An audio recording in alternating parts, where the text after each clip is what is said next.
السلام عليكم ورحمة الله وبركاته. يا ربي حبابي كلهم يكونوا بخير وهانيين. المهم واحد القصة بغيت نعاودها.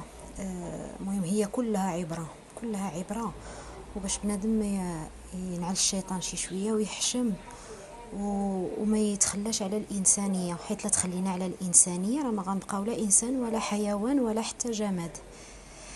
حيت ربي اصلا كرم الانسان على الانسانيه اللي فيه، حيت يقدر يعاون، يقدر يفتح شي ابواب لخوه المسلم او خوه الانسان. ما كاين لاش ندخلوا في ديانه خوه الانسان بجميع الابواب. راه كاين اللي تتكون الابواب مغلقه عنده تيجي شي حد سبحان الله تيقول لك هذاك كان هو السبب باش انا راني دابا بخير.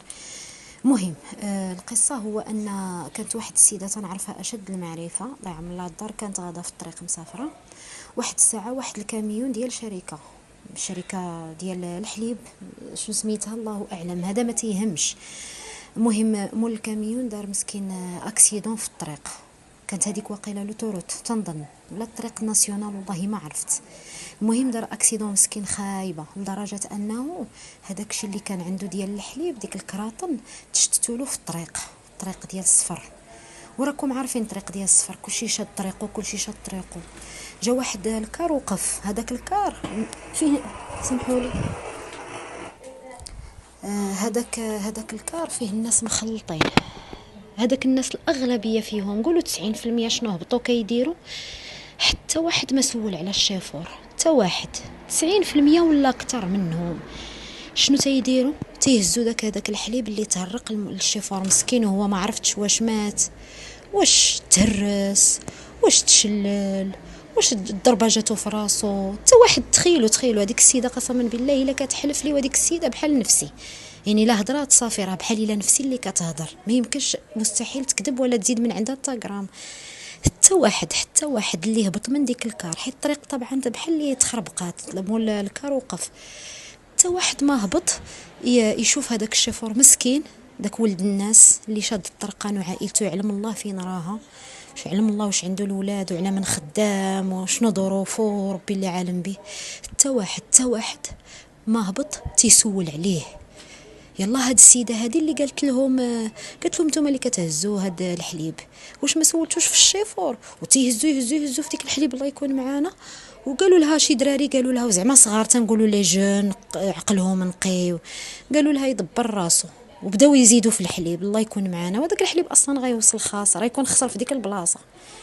المهم لا حول ولا قوه الا بالله. انا متاكده وكا كانوا الكلاب في ديك الطريق ولا القطوط غادي يمشيو يقلبوا على الشيفور يشوفوه، ولا اي حيوان، ماشي غير الكلاب والقطوط، ولا الطيور، ولا كي تنقولوا الفكرون، ولا اي حيوان، واخا حتى حيوان صوفاج غادي يبقى فيه داك الشيفور، وغادي يمشي يشوفو كيف بقى مسكين، واش من حاله، شنو راه مسكين اللي مليوح في الطرقان وما معاه لا حنين لا رحيم غير الله. واش من مسؤوليه هاز، واش غيخليوه في الخدمه ولا ما يخليوهش، واش بزاف هادشي. والله القسم باش قلت لكم انا ديما كنقولها، قلتها في الفيديوهات، عمر شي حد ما يعاير شي حد يقول له، شي واحد خبيث يقول له سير الحيوان، ورات بالعكس راك تتشكرو.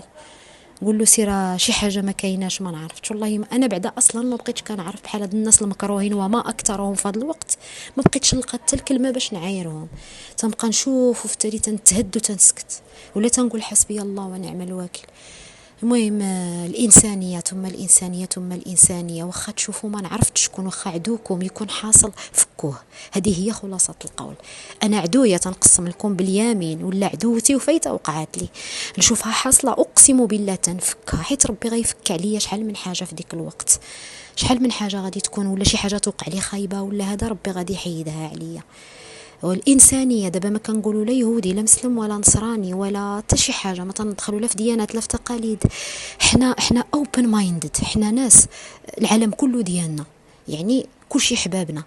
في وقت الشده فين كيبان بنادم واش انساني ولا شي حاجه ما عرفت، لا انس ولا جن ولا حيوان.